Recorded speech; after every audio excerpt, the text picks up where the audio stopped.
মুক্ত জীবনে ফিরে এসেছেন। আলহামদুলিল্লাহ। সর্বশেষ আজ আমার মুক্তির মধ্য দিয়ে 2021 সালে হেফাজতে ইসলাম বাংলাদেশ এবং এদেশের আলেম সমাজের উপর ইতিহাসের অন্যতম এক গভীর ষড়যন্ত্র এবং চক্রান্ত নির্যাতনের যে শৃঙ্খলার পরিচালনা করা হয়েছিল, তার আজকে কি প্রাথমিক অধ্যায়ের পরিসমাপ্তি ঘটল। আমরা স্পষ্ট ভাষায় বলতে চাই, আমাদের উপর জুলুম করা হয়েছে, আমরা নির্যাতিত, অন্যায়ভাবে আমাদেরকে কারারুদ্ধ করা হয়েছে, বুলেটের আঘাতে আমাদের ভাইদেরকে হত্যা করা হয়েছে।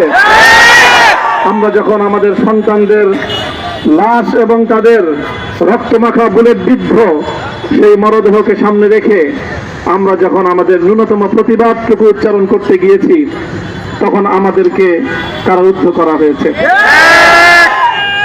আমাদেরকে নানাভাবে নিষ্পেষণ করা হয়েছে, আমাদেরকে জনগণ থেকে বিচ্ছিন্ন করার সব ধরনের অপচেষ্টা চালানো হয়েছে। আমি আজ এই মুহূর্তে আমার এই মুক্তি উপলক্ষে আমি বলতে চাই, আমাদের উপর জুলুম করা হয়েছে, এটাকে আমরা সহ্য করে নিলাম। আমাদের ভাইদেরকে হত্যা করা হয়েছে, সেটাও সহ্য করে নিলাম। আমরা আমার সন্তানের লাশ কাঁধে তুলে নিয়েছি, সেটাকেও আমি হাসি মুখে বরণ করে নিলাম। আমাদেরকে অপমান এবং লাঞ্ছনার সব ধরনের ষড়যন্ত্রের সম্মুখীন হতে হয়েছে, সেটাও আমরা হাসি মুখে বরণ করে নিয়েছি। কিন্তু আল্লাহর জমিনে আল্লাহ এবং তার রাসূলের কোন সম্মান এক মুহূর্তের জন্য আমরা বরদাস্ত করে নেব না। আমরা আমাদের সর্বোচ্চ ত্যাগ এবং কোরবানি স্বীকার করতে প্রস্তুত রয়েছি, জীবন দিতে প্রস্তুত রয়েছি। আল্লাহর জমিনে আল্লাহর দ্বীনের ঝান্ডা সমুন্নত করেই আমাদের যাত্রা থামবে ইনশাআল্লাহ। হয়তো শাহাদাত, নয়তো খেলাফত ইনশাআল্লাহ। আল্লাহর জমিনে খেলাফত প্রতিষ্ঠার যে আওয়াজ আজ পৃথিবীর দিকে থেকে উচ্চারিত হচ্ছে, সে আওয়াজ বাংলার জমিনে খেলাফতের এই আন্দোলনকে চূড়ান্ত গন্তব্যে পৌঁছাবে ইনশাআল্লাহ।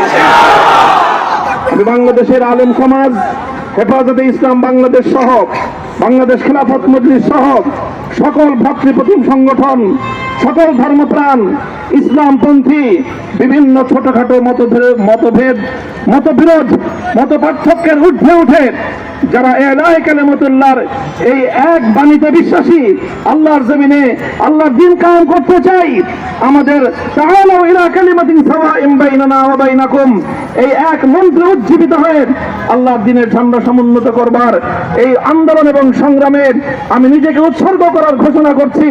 এবং আমার সকল ভাইদেরকে, আমি সকল উলামায়ে কেরামকে এবং ধর্মপ্রাণ মুসলমানদেরকে, ইসলামী নেতৃত্বকে ঐক্যবদ্ধভাবে এই সংগ্রামের ঝান্ডা সমুন্নত করবার, ধারণ করবার আহ্বান জানাচ্ছি। এবং আপনাদের সকলকে আবার শুকরিয়া জ্ঞাপন করছি যে আজকে আপনারা এভাবে আমাকে উৎসাহিত করেছেন, উজ্জীবিত করেছেন। আল্লাহ পাক আপনাদের সকলকে উত্তম বিনিময় দান করেন। প্রিয় ভাইয়েরা,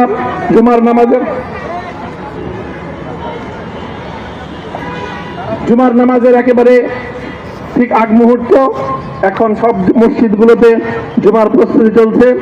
আমরা এখন এখানে খুব সংক্ষিপ্ত দোয়ার মাধ্যমে আমাদের আজকের এই প্রোগ্রামের সমাপ্তি ঘোষণা করব।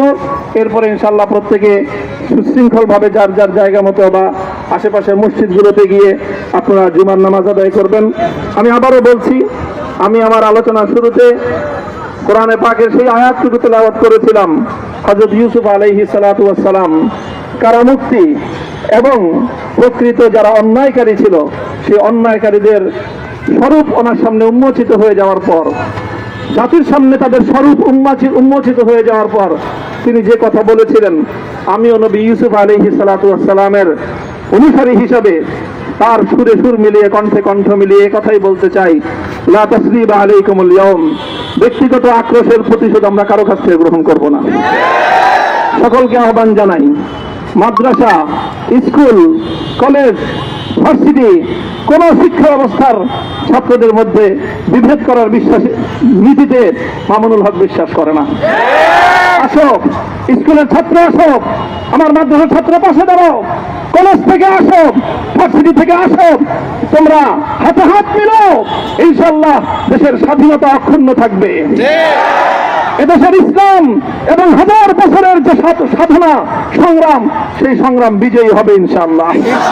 এই জনপদ ইসলাম এবং মুসলমানদের জন্য হাজার বছর ধরে এখানে কালেমার ঝান্ডা সমুন্নত করবার জন্য আমাদের পূর্বপুরুষরা যে সংগ্রাম করে গেছেন, সেই সংগ্রামকেই আমাদের কাঙ্ক্ষিত গন্তব্যে পৌঁছানোর জন্যই আমরণ এক সাধনায় আত্মনিয়োগ করতে হবে।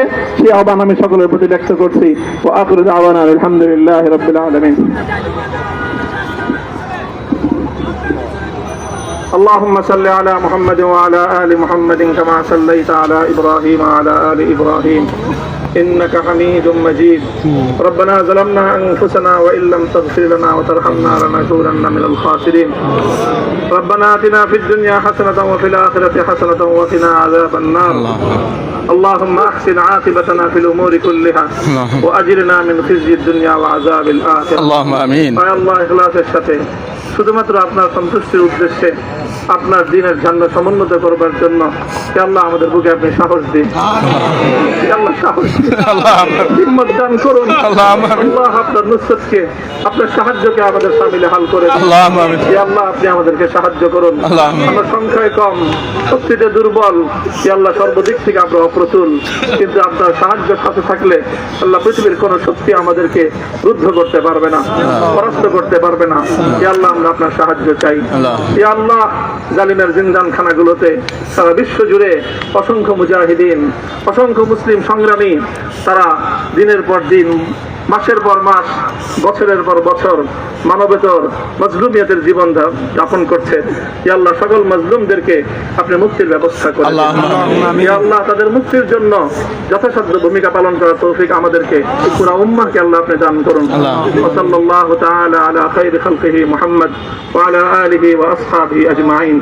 ইয়া আল্লাহ হেফাজতে ইসলামের সংগ্রামে হাটহাজারীর আমার যে ছাত্র, যে সন্তানগুলো শাহাদাত বরণ করেছিল, ব্রাহ্মণবাড়িয়ায় আমাদের যে সকল ভাইয়েরা, সন্তানেরা শাহাদাত বরণ করেছিল, শাপলা চত্বরে আমার যে সকল ভাইদের রক্তে ঢাকার রাজপথ রঞ্জিত হয়েছিল, আল্লাহ এই শাহাদাত গুলোকে তুমি কবুল করো। আল্লাহ এই রক্তের বিনিময়ে এই জমিনকে তুমি তোমার দ্বীনের ঝান্ডা সমুন্নত করবার জন্য তুমি কবুল করো। সাল্লাল্লাহু তাআলা আলা খায়রি খালকিহি মুহাম্মদ ওয়া আলা আলিহি ওয়া আসহাবিহি আজমাইন। সুবহান রাব্বিকা রব্বিল ইজ্জাতি আম্মা ইয়াসিফুন ওয়া সালামুন আলাল মুরসালিন ওয়ালহামদুলিল্লাহি রাব্বিল আলামিন।